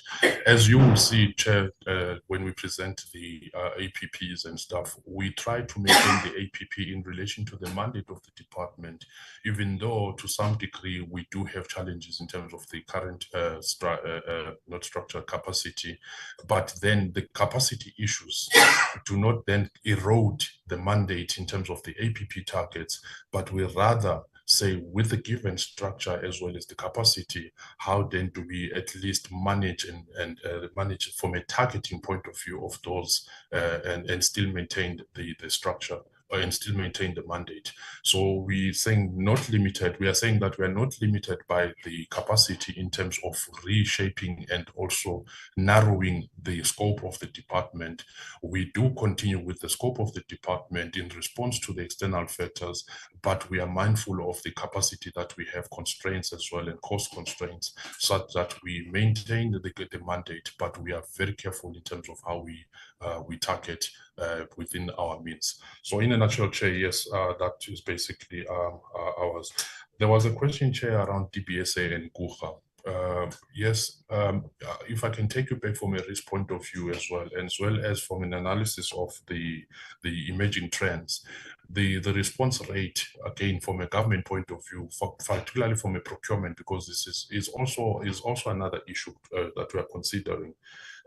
because if you look at even from the Zondo Commission issues that were raised around the procurement irregularities, etc., and then the risk controls that are embedded within the processes. The point that was raised now, even on the slide that is shown, is the effect of a contract management, contract administration, as well as contract management. Contract administration from the point of ensuring that the documentation is ready, and the time it takes to consolidate those documentation is to improve the efficiencies within that, as well as the balancing of that capacity within the supply chain management to actually deal with those documentation, as well as the core business that then has to manage and oversee the project and to its completion. So what it then means is that, Chair, once you talk about contract management, you are also looking at what are the trends, emerging trends on contract management, and then you look at it internally in the organization, you find that you already have a fully capacitated environment, but then how do you then balance these new emerging trends with an already existing? Hence, Mr. Chance was saying that in areas where there are elementary aspects, how do we then move away from those so that we then free positions that will then enable us to then respond with those contracts? So those are some of the examples, Chair. I thought maybe just as a summary in closing to the questions raised by the members. Thanks, Chair. Thank you, Lwazi. Maybe before we invite the DM, Honorable Van Schalkwyk, she couldn't raise her hand previously. Honorable Van Schalkwyk. Thank you, Chairperson, and good morning, Honorable Chairperson, DM members, and the departmental staff present. Thank you very much for the presentation that has been made, and I also acknowledge the responses that has already been given. But Chairperson, I without repeating what has already been said, I'm very worried about the vacancy rate, although it's below or it's in line. Some of them are in line with the DPSA directive, but already, Chairperson, if we turn that vacancy rate into the not percentage but the actual vacancies, it's really worrisome for me within the current high level of unemployment that the country is facing. So we really need to see, Chairperson, that there's a concerted effort to lower that vacancy rate far below the rate that has been approved by DPSA. Then, Chairperson, I see the regional officers' vacancy rate are not that high, but there's a specific high rate in terms of Bloemfontein and Kimberley. So I really need to know why is that? Is there a challenge in attracting skilled employees in those positions, or what is the reason why the rates are so high there? Then, Chairperson, when we look at the contract positions, we see that there's overall 12% contract positions appointed as per the head count. And it's also a big challenge to me, because when we see, we would rather see full-time employment instead being on contracts. So I welcome the response that has been given, that they are going to move towards permitization of the contract positions. But we really need to see a time frame attached to this, because it's been going on for years and years, and we've been echoing the same sentiment, and it's not resulting in that being addressed effectively. So if we can see some movement in terms of that as soon as possible, also it would be appreciated.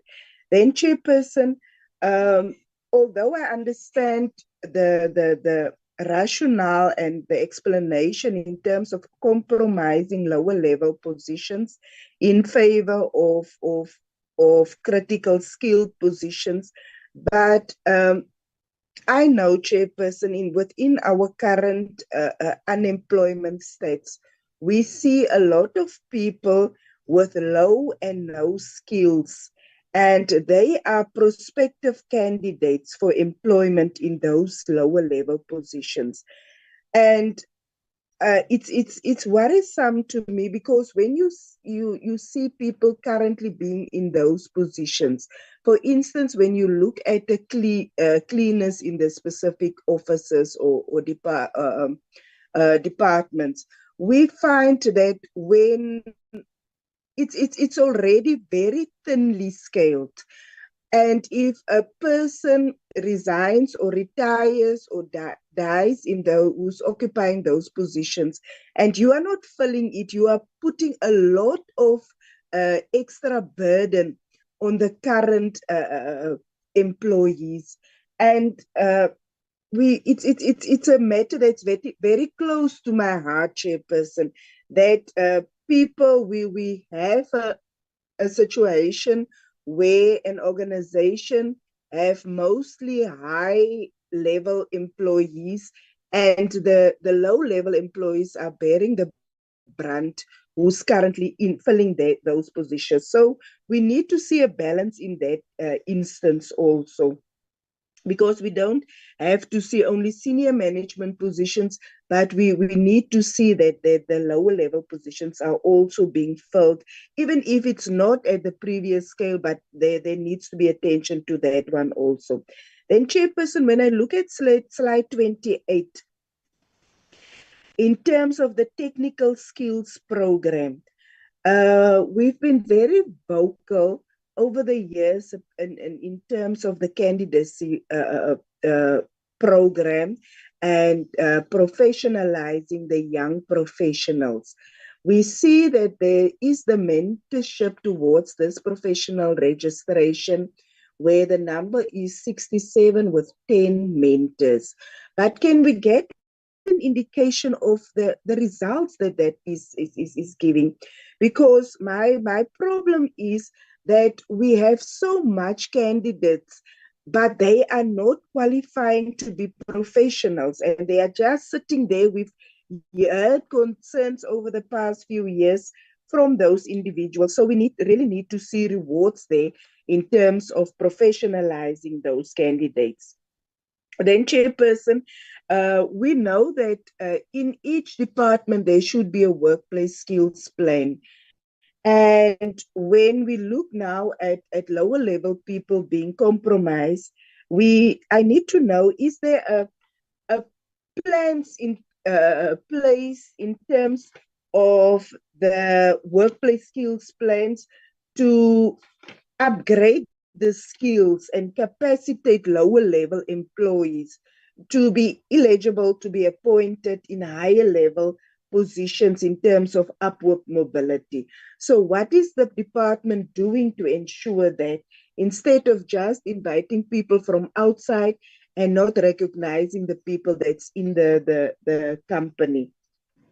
So, Chairperson, lastly, I want to welcome the creation of the Chief Director position to focus on the small harbors and coastal properties as a special project. As we've done our oversight and we've asked the department to intervene. So I'm really pleased to see the creation of this position. But by when can we see the position being filled, Chairperson? Thank you very much. I'll pause there.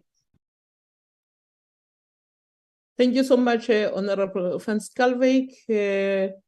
Any other follow-up questions, honorable members, that when they respond to these questions posed by Honorable van Schalkwyk, there are other questions? In the absence of that, can we then respond to those questions?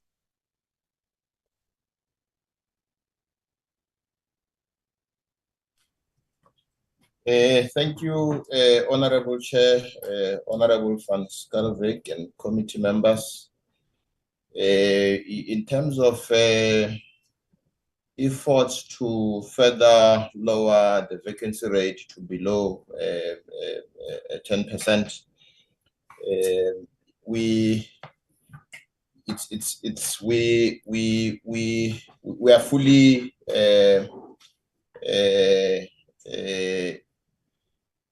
aware, Chairperson, that we can't just be excited by the 10%, and we don't look at the actual numbers in terms of vacant positions, and that is our main focus.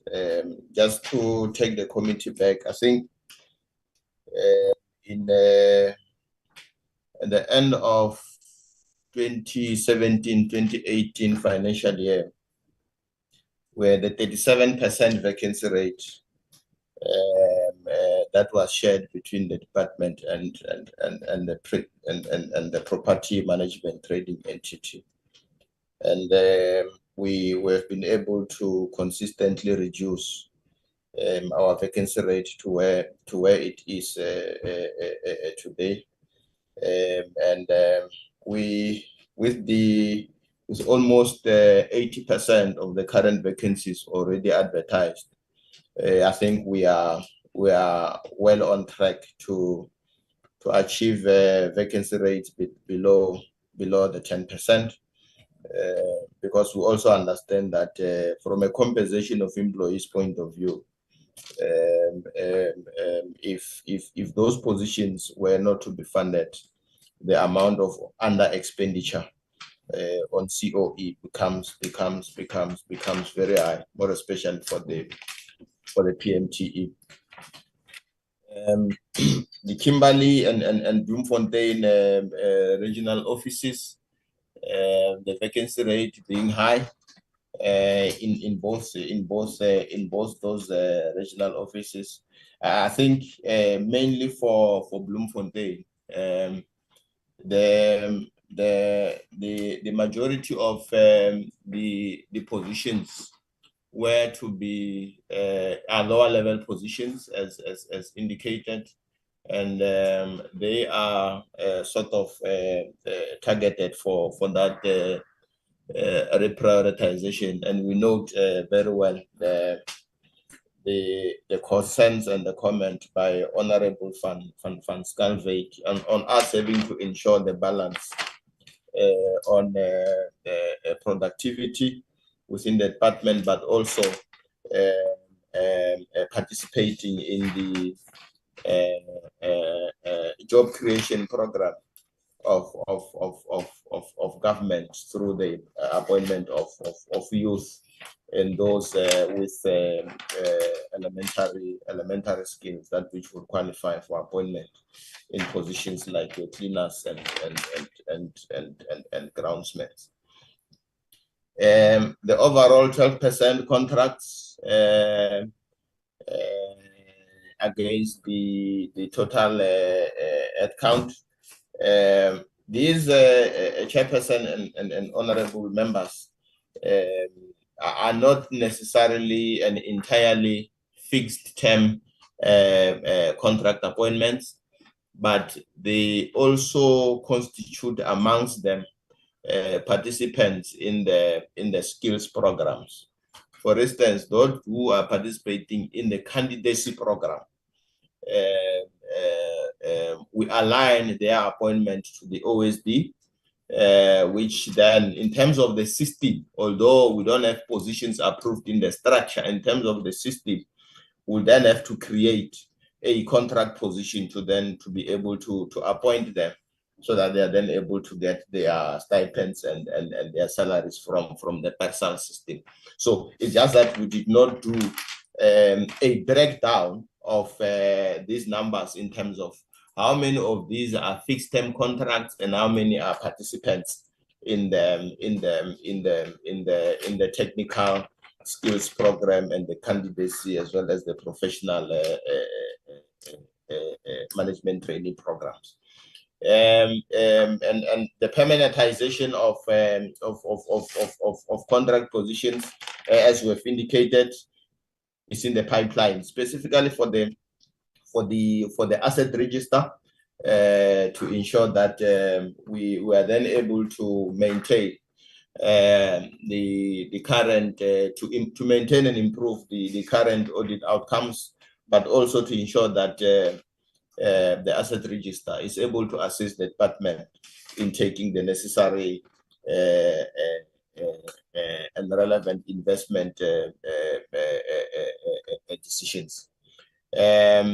So to the effect that there are those contract appointments that are linked to programs, they are short-term in nature, and do not warrant the creation of long-term permanent positions. So from time to time, we may continue to have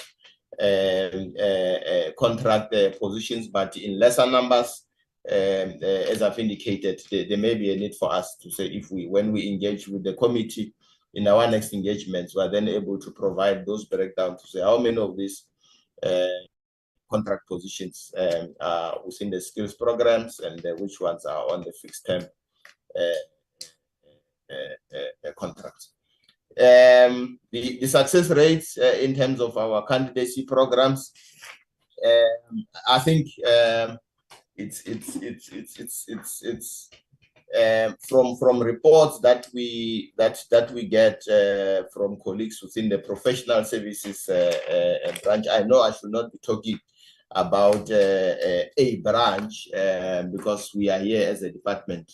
There is quite a number of success areas, and I think from time to time, even in our works news, we would see updates of candidates who have recently registered as professionals as a result of the candidacy programs of the department. And one of the success areas, Honorable Chair and members, is that for the first time, the department was even able to design and produce mechanical instruments. Like I think there's a boiler that was designed and manufactured internally within the department, which boiler is currently in operation, and key role players in that were candidates who participated in the program with the leadership and guidance of Mr. Michael Tadi, director in the mechanical space. To what extent are we utilizing the WSP to upgrade lower levels to then qualify for upward mobility?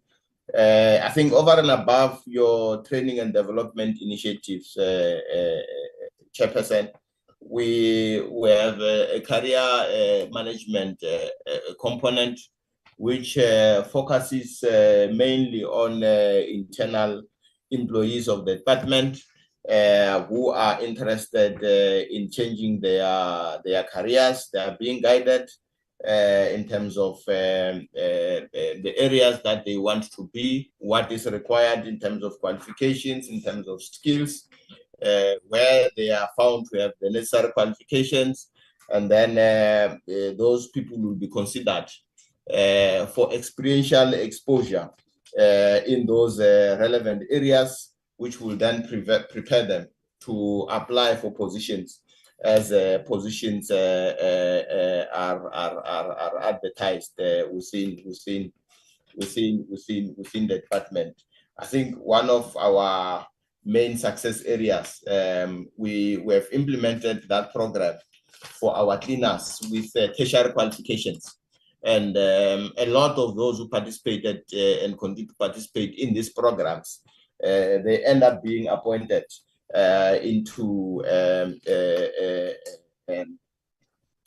sustainable positions within the department and the property management trading entity.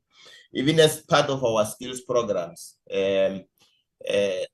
some of the participants are internal employees of the department. Mostly in your artisan training program, we would enroll general workers and tradesmen aid who have been there at the workshops for years, but lack just the recognition in terms of the artisanship. They will be taken through the program. If at first they must go through the ABET process, that gets to be done. If they must be enrolled with an FET college and later be mentored and prepared for trade test, we do that, and we have had very good successes in that space. And we think that the resuscitation of the workshops really will assist in the actual appointment of some of these who have qualified but have not been appointed into positions because of one, lack of positions, two, the issue of the pressures on the compensation of employees' budget. Thank you, Chairperson.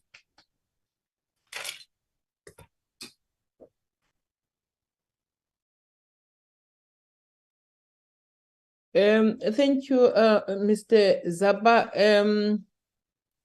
DM, before I present my closing remarks on this topic.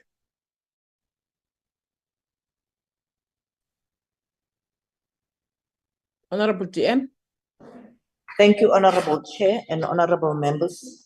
Honorable Chair, I would like to thank the Portfolio Committee and yourself for all your comments and issues that have been sharply raised, and that from our side as the department, we are going to do our best to meet the deadlines that have been presented here, and also heed the advice from the Honorable Committee and yourself, Chair, in us fulfilling this important task of filling vacancies which are crucial to the functioning of the department, and that we are always going to be available, Chair, whenever we are requested to submit reports and what is relevant to your oversight. Thank you very much, Chair. Thank you so much, DM and your team. On this topic that we did today, we note the presentation and the subsequent responses to all the comments that have been made. And we have seen that you really have given an attention in filling leadership positions, as you have just said so, and the one of EDG and the head of PMTE. We have also seen that you also have a program and intentions of upskilling the staff, mentorship of young people, building of skills pipeline across the sector, and the need to use the asset register as you're presenting to unlock property values. But the reality is that this is not the first time that you are saying these things. We have had this information before. I think one of the issues that we have raised, not only me but other members, is the issue of using the 2016 HR framework. I even say, is it still relevant? I think Honorable Sihlolo asked it in another way. I don't think that question has been necessarily addressed, because we're raising that because we want this the department, and also the apologies for that. We want the department and also the entity to have a clear vision of taking PMTE to a level where it can trade the value of government's property portfolio, which means having a clear vision. It shows that you will be ready, or you are ready for the future. But that is not coming strong enough from the responses and the comments that DM and your team have made today. we hope then, DM, that this department and the PMTE leadership, with the executive, that is the minister as the policy leader, that you will see the need to have real alternatives to what the 2016 HR framework did. We hope that you will be working with Treasury on a plan to capacitate this entity and agree on regulations that will enable this entity to be a tool that will generate funds or revenue to enlighten the burden on Treasury. So on that note, DM, we appreciate, but we feel that there is still a lot of room for improvement in this entity. I think in my welcoming remarks, I did say that we don't want to see this entity being a white elephant or having another entity that will be doing work for this entity.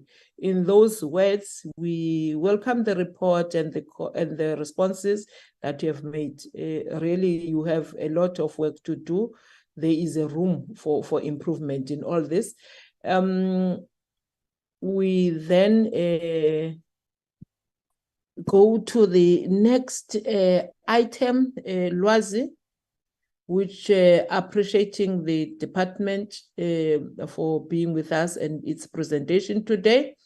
And can we go to the next item, which will be the minutes of the previous meeting. The department and Deputy Minister, you may then be released from this meeting so that we continue. Thank you, Chair. Thank you so much, DM. Then can we go to our next item, the minutes of the previous meeting. Honorable members, the meeting that we held on the 13th of September 2023, we received the minutes earlier on, and these are the minutes. Can we then confirm, first starting with the corrections of grammatical errors? Are there any grammatical errors on these minutes? In the absence of that, can we then have a mover for the adoption of these minutes as a true reflection of what we discussed and engaged on the 13th of September 2023?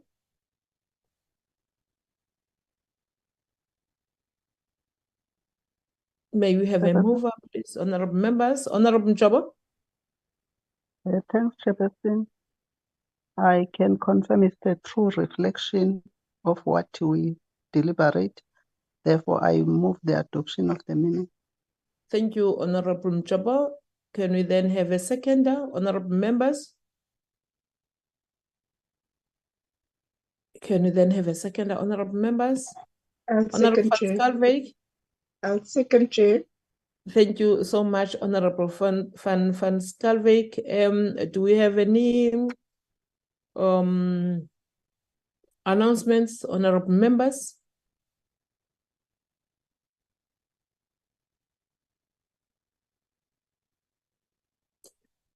Do you have any announcements, honorable members?